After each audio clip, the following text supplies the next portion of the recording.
एक ऐसा इसेकाई जो फैन सर्विस, ओवरपावर्ड एमसी और क्रिंज हारेम ट्रोप्स को रिजेक्ट करता है। इम्पॉसिबल साउंड कर रहा है, राइट? सब बकवास है। लेकिन the beginning after the end ने ये कर दिखाया है। अगर तुम इसेकाई जॉनर के फैन हो तो तुम्हें ये जरूर नोटिस किया होगा कि ज्यादातर इसेकाई एक जैसे लगते हैं। एक ओवरपावर्ड एमसी, बेकार के फैन सर्विसेज और एक predictable story line. But the beginning after the end is different. ये एक नॉर्मल इसेकाई स्टोरी नहीं है, बल्कि ये इसेकाई किलर है जो इस जॉनर के बोरिंग क्लीशेस को तोड़कर एक फ्रेश और एंगेजिंग एक्सपीरियंस बनाता है। तो क्या the beginning after the and such में बेस्ट इसेकाई है या बस एक और ओवरहाइप्ड एनीमे? आज हम 7 रीजंस देखेंगे जो the beginning after the end को बाकी सबसे अलग और बेटर बनाते हैं। Number 1, zero fan service. अगर तुमने कभी इसेकाई एनीमे या मांगा देखा है तो तुम्हें पता ही होगा कि फैन सर्विस एक कॉमन एलिमेंट होता है।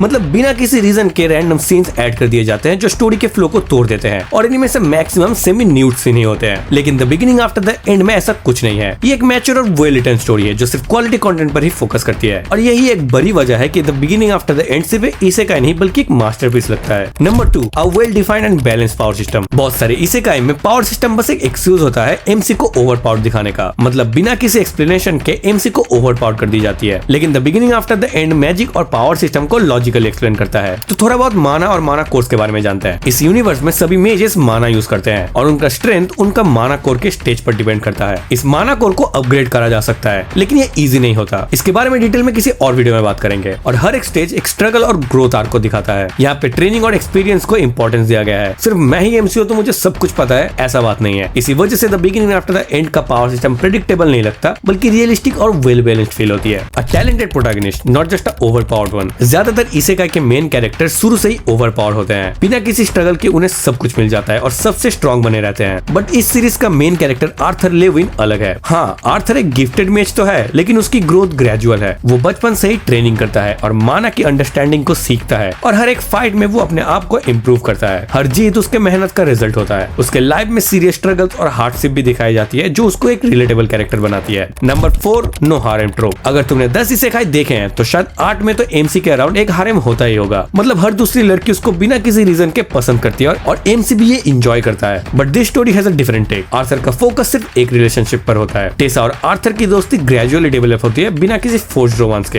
एक रियल वर्ल्ड रिलेशनशिप में जैसे अप्स एंड डाउन्स होते हैं यहाँ पे भी वही दिखाई गई है। यहाँ पे कोई अननेसेसरी लव इंटरेस्ट नहीं है जो स्टोरी को वीक बना सके। नंबर 5, नो मॉन्स्टर और नॉन ह्यूमन रिइंकार्नेशन। आजकल के इसेकाई में मेन कैरेक्टर्स कभी स्लाइम बनते हैं, कभी स्केलेटन, कभी डीमन लॉर्ड और कभी तो वेंडिंग मशीन और वो सभी शुरू से ही गॉड लेवल पावर के साथ आते हैं। But the beginning after the end में आर्थर एक ह्यूमन के रूप में रिइंकार्नेट होता है। इसका एक बड़ा इम्पैक्ट ये होता है कि आर्थर को अपने नए बॉडी और माना सिस्टम को समझना पड़ता है। हर फाइट में सिर्फ रॉ पावर ही नहीं, टैक्टिक्स और स्किल्स का भी यूज करना पड़ता है। उसके पास्ट मेमोरीज और नए लाइफ के बीच का स्ट्रगल क्लियरली दिखाया जाता है। इसी वजह से the beginning after the end में एक इमोशनल डेप्थ भी आती है जो बाकी इसेकाई में नहीं दिखती। Number 6, solid character development. बहुत सारे इसेकाई या फिर कह लो एनिमे सिर्फ मेन कैरेक्टर पर ही फोकस करते हैं और बाकी कैरेक्टर्स बस साइड प्रॉप्स की तरह दिखते हैं। जैसे सोलो लेवलिंग में बहुत सारे हंटर्स को पहले बड़े तोप जैसे दिखाए जाते हैं और बाद में वो फेड भी हो जाते हैं। लेकिन the beginning after the end काफी बेहतरीन तरीके से इसको पुल ऑफ करता है। मतलब ये सीरीज सिर्फ एक एमसी सेंट्रिक स्टोरी नहीं है बल्कि यहाँ पर हर एक कैरेक्टर मीनिंगफुल और वेल डेवलप्ड होते हैं। और नंबर 7, ग्रेट पेसिंग। इसेकाई मांगा और एनिमे में कॉमन प्रॉब्लम होती है। या तो स्टोरी इतनी स्लो होती है कि बोर होने लगती है या इतनी फास्ट होती है कुछ समझ में नहीं आता। लेकिन सच बोलो तो यहाँ ये इशू नहीं है। कोई भी आर्क अननेसेसरी नहीं लगता।